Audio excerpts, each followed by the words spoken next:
Hi, welcome to our channel where we share the most intriguing stories.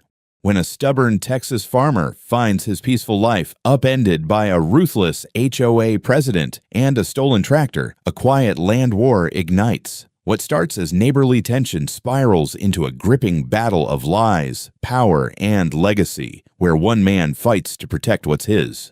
I was born and raised in East Texas, and I've been working this land since I was old enough to walk behind a feed bucket. My name's Clive Ramsey. I'm 47 years old, widower, father to a 16-year-old son named Jake, and the owner of a 40-acre working farm that's been in my family since 1889. What I've got out here isn't just dirt and crops, it's blood, it's memory, it's legacy. We've got cattle, a few horses, a barn full of tools, and one green John Deere 7R that I treat better than my own back sometimes. The property line on the north side backs up to a stretch of woods that used to separate us from nothing but deer trails and old oil field access roads. That changed about a year ago when construction crews rolled in with bulldozers and promises. They called it Green Marsh Acres, a master-planned community with identical houses, smart driveways, and a homeowners association hungrier than fire ants on a picnic ham. The fences went up before the concrete had even dried. And along with them came a woman named Karen Hellbridge, HOA president and living proof that Botox can't freeze arrogance. At first, I kept my head down. Not my world, not my problem. I figured we could be neighborly as long as they kept to their lawns and left my pasture alone. But it didn't take long before Karen started poking her nose where it didn't belong. First came a friendly flyer in the mailbox. A welcome letter that just so happened to mention HOA landscaping standards and community expectations. Then came the visits. She'd march up the gravel drive in her Power Walker sneakers, tablet clutched to her chest like a weapon, and start asking questions. "Mr. Ramsey," she said once, "have you considered removing that rusty old equipment near your barn? It's quite the eyesore for our morning walkers." I looked at her and said, "That rusty old equipment happens to be a corn thresher built in 1946. Still works. Want a demo?" That didn't go over well. Then came the bigger moves. She tried to petition the county zoning board to reclassify my land from agricultural to residential, said the presence of livestock was affecting the ambiance of her community. I had to drive all the way to the county office in Tyler to hand-deliver certified documentation proving my land was registered ag use, exempt from HOA jurisdiction, and older than the damn HOA charter itself. But that didn't stop them. They erected a metal gate across one of the utility roads I'd been using for decades to bring in feed shipments. Just welded it shut and slapped a private access Green Marsh residents only sign on it like they owned the forest. I cut the chain with a bolt cutter the next day and installed a game camera on a nearby oak. A week later, the camera disappeared, along with a full canister of diesel I kept by the tool shed, and someone had driven nails into the dirt road that leads up to my loading dock. 3 of my truck tires shredded before I realized what happened. I knew who was behind it. I didn't have proof, but I could feel it in my bones the way a man can smell ozone before a lightning strike. Karen wasn't just passive-aggressive, she was methodical, the kind that plays long games with fake smiles and lawyers on speed dial. Jake kept asking me if we were safe. I told him yes because I had to. But the truth was, I didn't know. Every time I looked out over that stretch of property and saw those perfect little beige houses lined up like tombstones, I felt it in my gut. They wanted me gone. But the real slap in the face came when I got a letter in the mail, official-looking, printed on Green Marsh HOA letterhead. It wasn't addressed to me directly, just resident of Parcel B. That's how they see me. Not Clive Ramsey, not a farmer, not a father, just an obstacle. Inside the envelope were 4 pages of nonsense about cooperation, community harmony, and an invitation to consider voluntary annexation into the HOA to ensure consistency and shared standards. I nearly choked on my coffee. I showed it to Jake, and he just said, "Dad, they must be out of their minds." I didn't respond. Instead, I went out back, rolled open the barn door, and stood in front of that John Deere, ran my hand along the hood. That tractor's been with me longer than most people I know. Bought it fresh off the line 15 years ago. Trained Jake to drive it when he was 11. It's our workhorse, our anchor. And as I stood there looking at it, something crawled up my spine. A feeling I hadn't had since the funeral. I knew something was coming. I didn't know when, and I didn't know how. But when people like Karen want something that doesn't belong to them, they don't ask politely. They find a way to take it. The morning the tractor disappeared started out like any other. The sun was already hot by 8, and the air smelled of cut hay and diesel. I went out to the barn with a mug of black coffee in one hand and my keys in the other, planning to haul feed down to the south pasture. But when I slid the barn doors open, the space where my John Deere usually sat was empty. Just a patch of dry dirt and tire tracks heading toward the road. For a second, I thought maybe Jake had taken it out without telling me. He's a good kid, but sometimes he likes to show off that he can run the machinery himself. I called his name. No answer. His old Ford pickup was still in the yard. He came running out of the house in socks, confused as hell when I asked, "Did you move the tractor?" He shook his head. "No, sir. I haven't even had breakfast yet." I felt something twist in my stomach. I followed the tracks down the driveway. They ran straight toward the main road and vanished near the fence line. I called the sheriff's office, gave them the serial number, and filed a report. The deputy on the phone was polite, but I could hear it in his tone. Another farmer, another stolen piece of equipment, probably already halfway to Mexico. He told me to keep an eye out and let them know if I spotted anything suspicious. That was it. 2 days later, I got a call from a buddy of mine, an old postal carrier who delivers out in Green Marsh Acres. "Clive," he said, "you missing something big, green, and loud." My pulse spiked. "Why?" I asked. He chuckled, low and uneasy. "Because there's a shiny John Deere parked in front of one of those HOA houses, number 213. Looks an awful lot like yours." I was already halfway out the door before he finished the sentence. Jake tried to follow me, but I told him to stay home. I didn't know what I'd find. The drive took less than 5 minutes, but by the time I pulled up to the curb of house 213, I was shaking with a kind of anger that only comes from disbelief. There it was. My tractor, my exact damn tractor, same mud pattern on the rear tires, same custom hitch I welded myself last year, except now it had been painted. Someone had sprayed a sloppy coat of glossy green over the hood and stuck a sticker on the side that read, "Green Marsh Community Property." And on the cab door, in stenciled white paint, "Community Use Only." I got out of my truck and started snapping pictures with my phone, close-ups of the VIN, the scratched fender, the worn seat, details no one could fake. Within 10 minutes, a white HOA security SUV pulled up behind me. Out stepped a man in mirrored sunglasses and a radio clipped to his belt, acting like he owned the street. "Sir, you can't take photos of community equipment," he said, already reaching for his radio. "Community equipment?" I barked. "That's my tractor. You people stole it." He tilted his head, calm as a priest. "Sir, this piece of machinery belongs to Green Marsh Acres. It was transferred for community landscaping projects under a signed agreement." I laughed, sharp and humorless. "I didn't sign any damn agreement." He gave me a smirk. "You can discuss that with our board president. Mrs. Helbridge is on her way." I didn't even have time to respond before a black Lexus rolled up. Out stepped Karen, looking like she was late for a country club brunch. Wide sunglasses, beige suit, hair stiff enough to stop a bullet. She looked at me like I was a weed sprouting in her perfect lawn. "Mr. Ramsey," she said sweetly, "I'd appreciate it if you didn't cause a scene. This tractor is registered under the Green Marsh Community Property List. We have paperwork." "You stole it," I said. "Off my land. That's called grand theft, Karen." She smiled like she was humoring a child. Now, let's not use ugly words. You lent it to us. There's an agreement. We've already notified the authorities that you attempted to take it back without permission." That one sentence hit me like a punch. "Notified the authorities?" She nodded. "Of course. We can't have residents, neighbors, taking community equipment without proper clearance." My voice rose. "I'm not one of your residents, damn it. My property isn't part of your development." A patrol car rolled up just then, 2 deputies stepping out. The younger one recognized me from the earlier report. "Mr. Ramsey," he said cautiously, "we got another call about this tractor. The HOA claims it belongs to them. Do you have proof of ownership?" I pulled the deed of sale from my truck, along with photos and registration. "Right here," I said. "Title, serial number, and manufacturer ID. All match. Check the database." Karen folded her arms. "Oh, I have documents too," she said, waving a folder like a magician.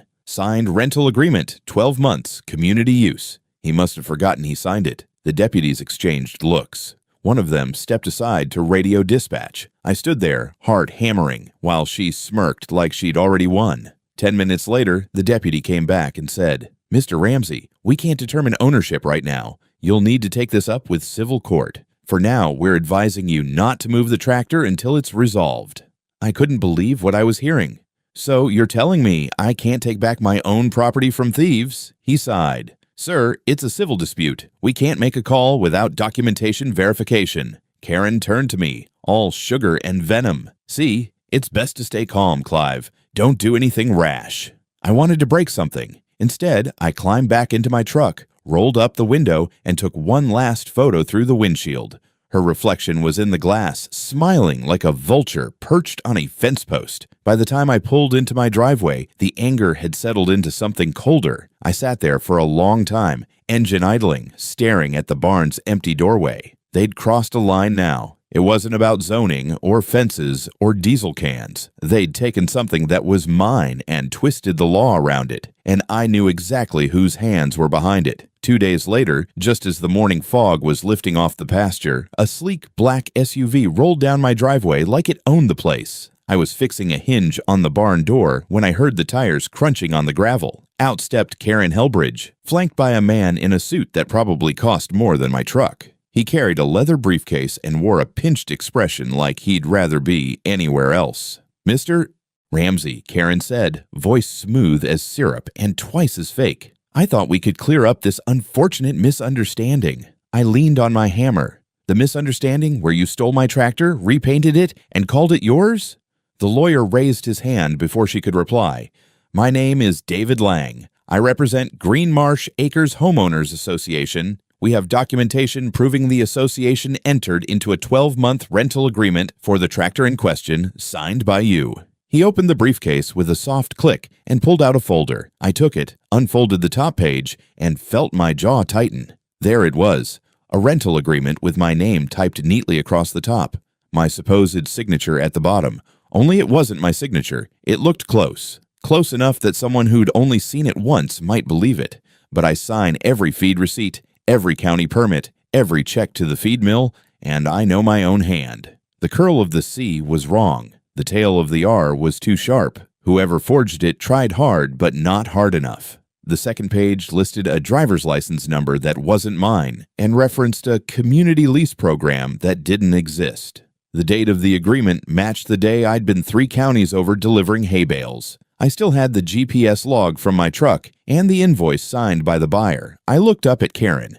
"You're serious about this?" She smiled. "Absolutely. The agreement was notarized, witnessed, and filed with our community records. I understand memory can be tricky at your age, but it's all right here." I took a step forward and jabbed the paper with my finger. "Lady, if I had a concussion and heat stroke at the same time, I still wouldn't sign a deal like this." The lawyer cleared his throat. "Mr. Ramsey, there's no need for hostility. We simply need to confirm your recollection. If you're disputing the validity of this document, we can have our notary provide testimony." "Oh, I'll be disputing it," I said, "with the sheriff, the county clerk, and anyone else who gives a damn about forged signatures." Karen's smile wavered. "You'll find that law enforcement is very busy. I'd hate for this to turn into an expensive misunderstanding for you."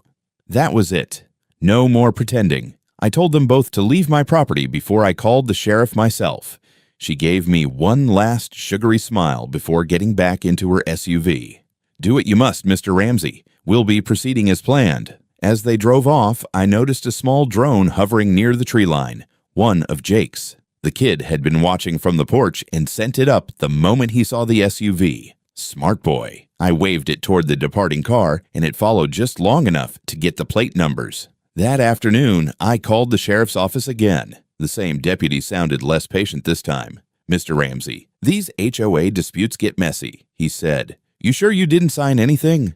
"I'm damn sure. You'll get proof soon enough." I drove into town and spent half the day collecting everything I needed. Copies of my deed, tractor registration, manufacturer warranty, and every piece of correspondence with the dealer. I printed the GPS log from the day they claimed I signed that paper, and I stopped by the gas station where I'd filled up that morning. The clerk remembered me, even gave me the security footage showing me there. Then I drafted a formal complaint. Forgery, fraud, and attempted theft of registered agricultural property. I filed it with the sheriff, the county recorder, and the Department of Agriculture. I mailed a notarized copy to the HOA's legal office just to make sure Karen knew I wasn't bluffing. That evening, while Jake and I sat on the porch, a new letter arrived in the mailbox. No envelope, just a single page folded twice, typed in bold font, Mr. Ramsey continued refusal to cooperate with Green Marsh Acres policies may result in civil penalties and restricted access to community amenities. Community amenities? I laughed out loud. The only amenities I cared about were diesel and rainfall. Jake frowned. They're not going to stop, are they? I shook my head. No, son, but now they've crossed into my territory. Over the next few days, I noticed subtle changes. Cars I didn't recognize parked by the roadside near my fence line. Someone had sprayed a line of fluorescent paint along part of my boundary, marking it like they were mapping it. My mailbox got hit by a baseball bat one night, and when I checked the barn cameras the next morning, I caught a reflection of a car I'd seen outside Karen's place.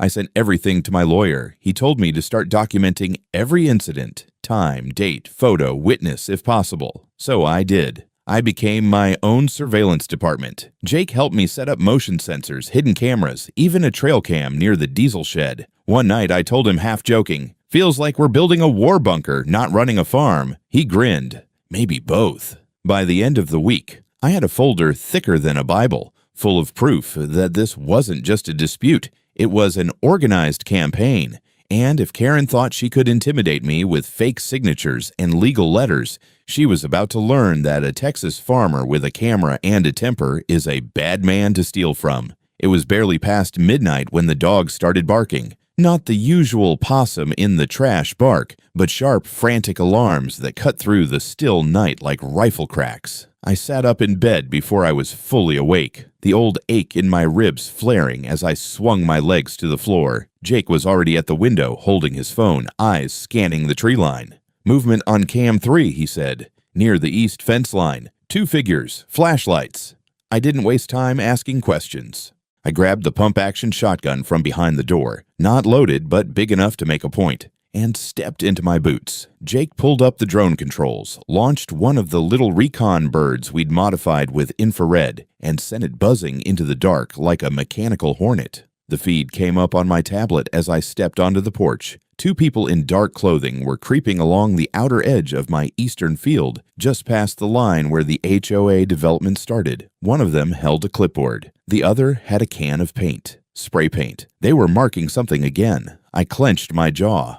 "Boundary marking," I muttered, trying to redraw the damn line at night. Jake stayed inside, monitoring from the porch, while I headed down the path through the trees with the drone circling overhead. I didn't confront them, just let the cameras do their job. They didn't notice they were being filmed. When they vanished back into the HOA area, I circled back and found their handiwork. A new line of neon orange slashed across my soil, ending right where one of my older irrigation taps sat. The next morning, I called the sheriff. Again. Filed another report. Again.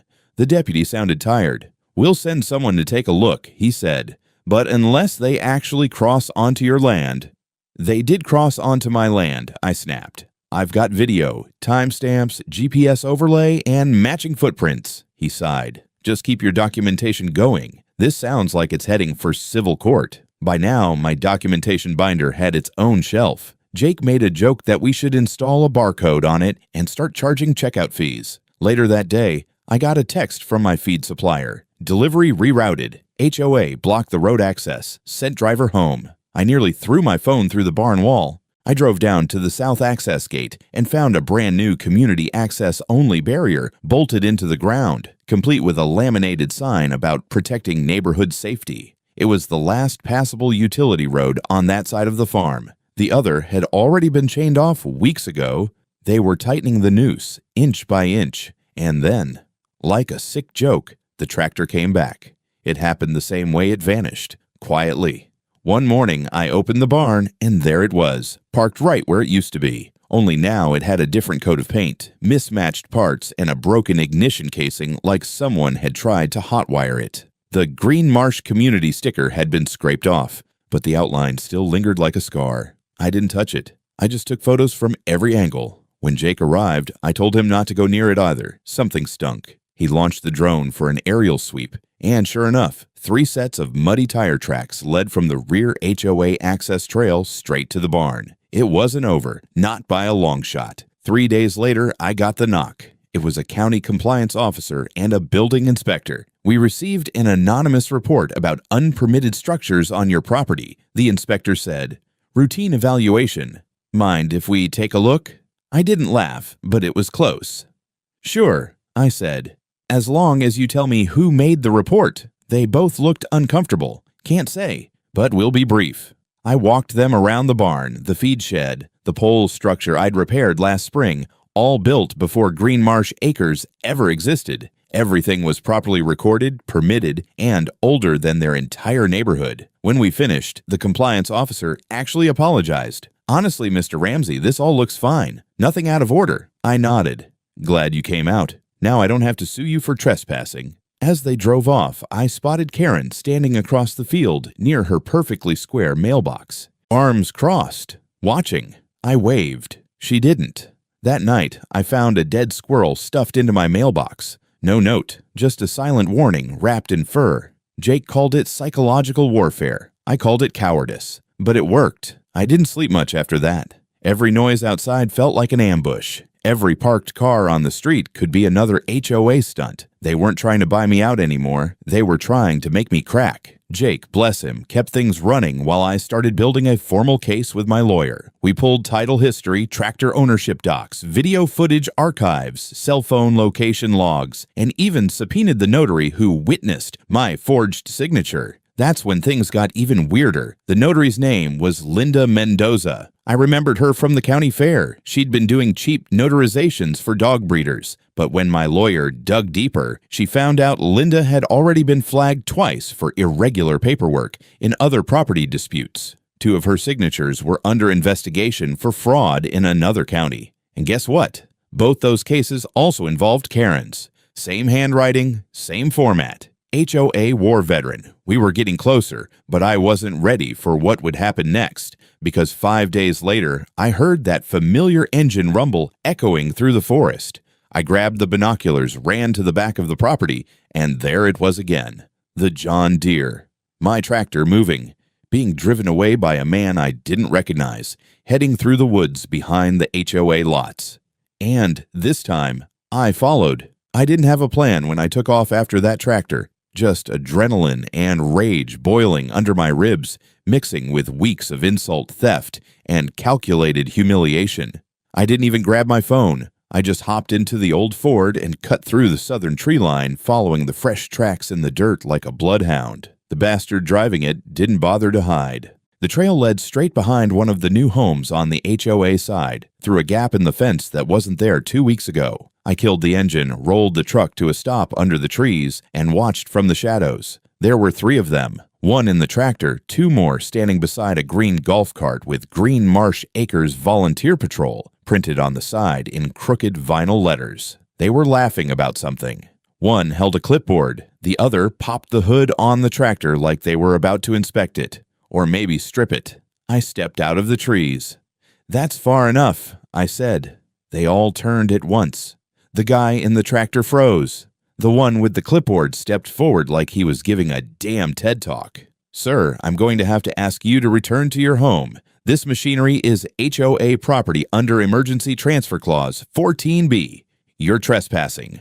That was the last straw. I walked right up to the tractor, ignoring them, and ran my hand along the front chassis, still scuffed from where I'd crashed it into a cedar post last winter. Still had the little dent where Jake clipped the bumper while learning to reverse. No doubt about it. Mine. "Emergency clause, my ass," I said. "This tractor's registered to my farm, title, VIN, and insurance. You want to play legal games? Let's do it in court." Clipboard guy's smile vanished. "We've got a signed agreement."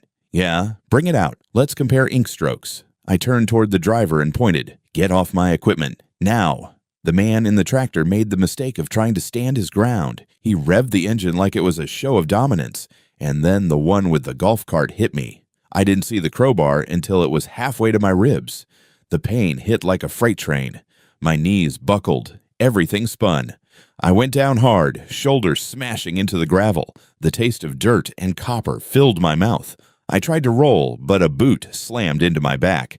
They kicked me again and again. I heard one of them shouting, "Take his phone!" Someone reached for my pocket, but then I heard another sound, a buzzing, high and fast, like an angry bee. Then yelling, Jake's drone. I coughed blood and managed to roll onto my side. Above us, the drone hovered in place, its camera blinking red. The one with the crowbar cursed and tried to wave it away. Too late. Jake had eyes on everything. Then, distant but growing, the sound of sirens. One of the men broke, dropped the crowbar and ran. The other two hesitated, unsure whether to help me or flee. I forced myself onto my elbows.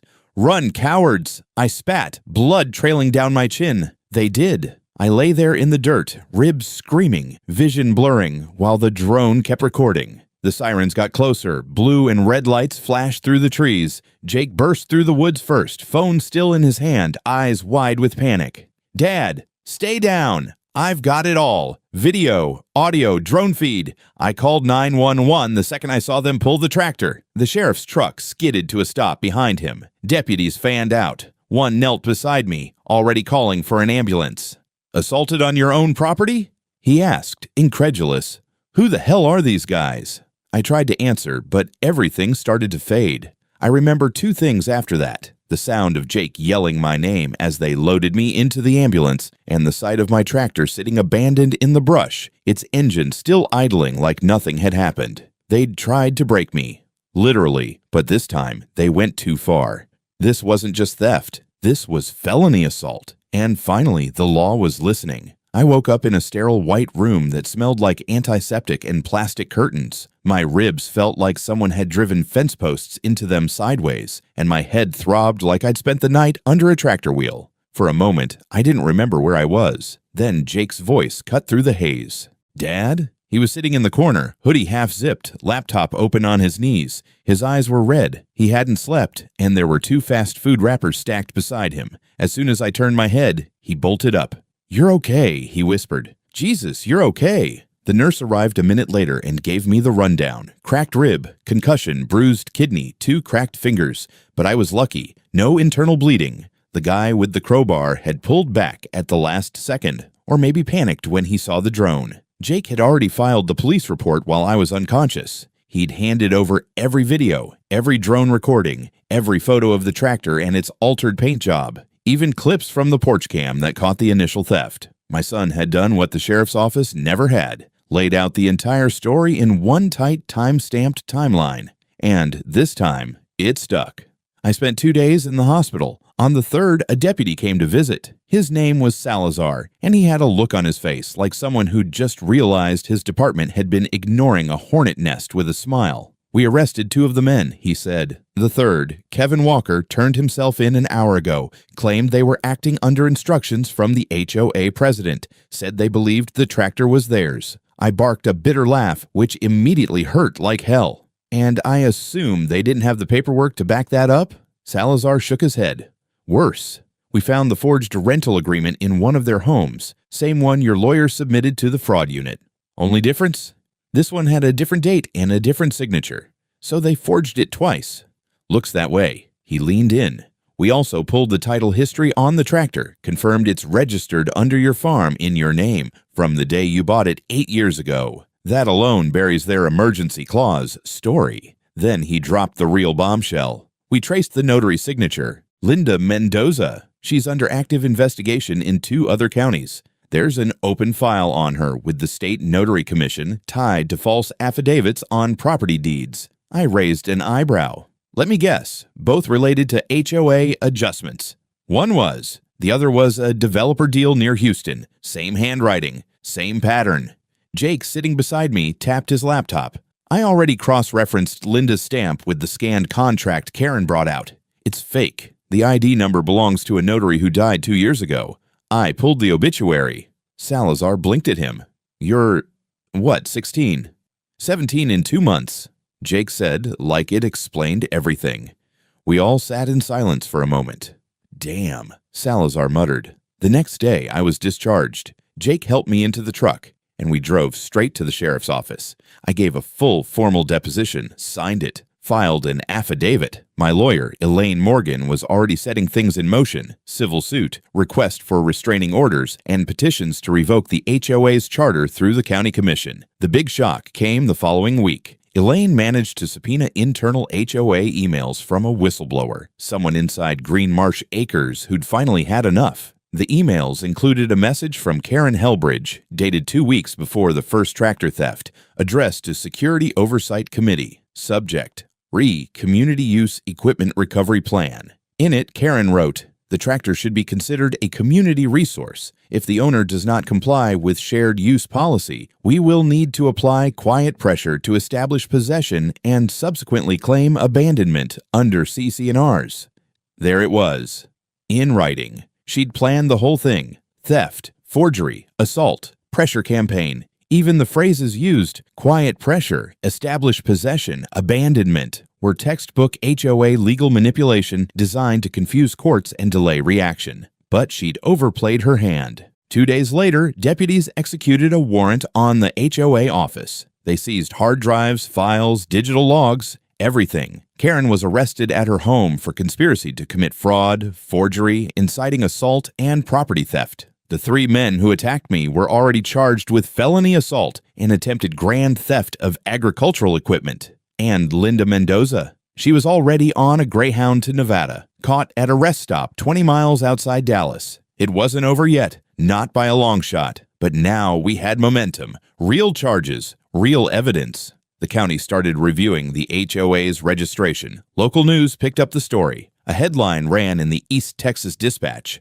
"Farmer hospitalized in property theft scheme orchestrated by HOA president." Jake printed it out and taped it to the front gate. The hearing was scheduled fast. Too fast, honestly, but Elaine said that was a good sign. It meant the county smelled blood in the water. The judge was Honorable Warren Lee, a no-nonsense Vietnam vet turned district court powerhouse. I'd heard he didn't much care for HOAs. The courtroom was packed, news crews were outside, and folks from town I hadn't seen in years filled the back row. Jake sat next to me, tie slightly crooked, face locked in a serious expression that made him look older. Karen Helbridge entered like she owned the place, wearing a cream suit and sunglasses, flanked by a smirking lawyer who looked fresh out of law school. But her confidence wilted when Judge Lee opened with, "This court has no time for drama. Let's get to the facts." Elaine stood first. She laid everything out in chronological order: tractor theft, forged contract, the beating, the drone footage,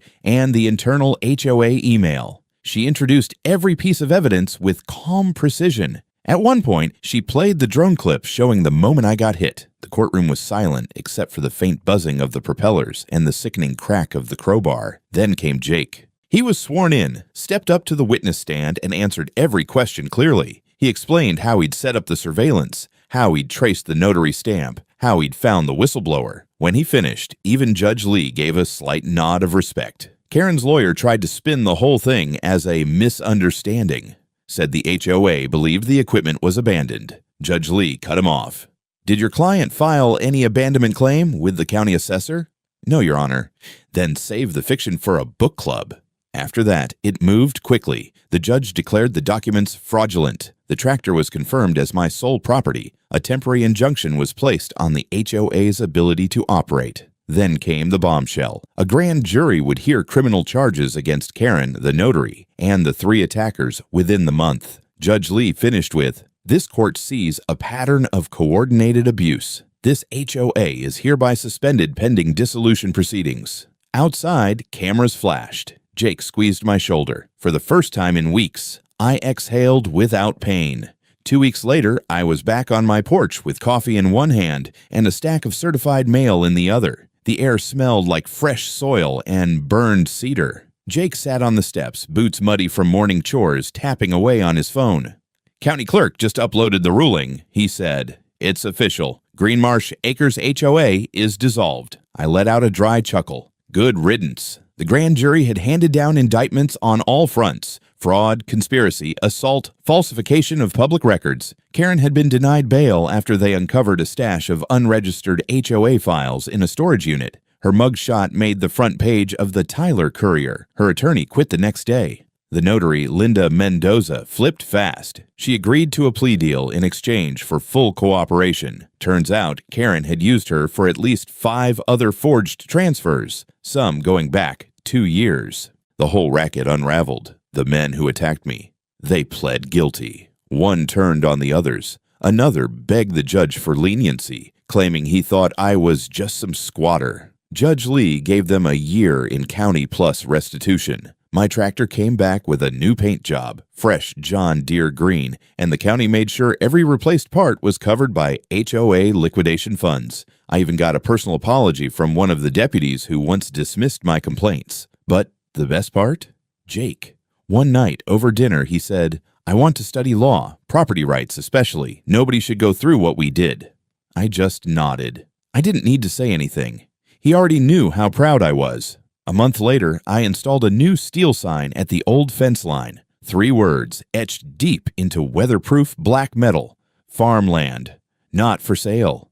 And then, right under it, added by Jake, in smaller print, not for the weak.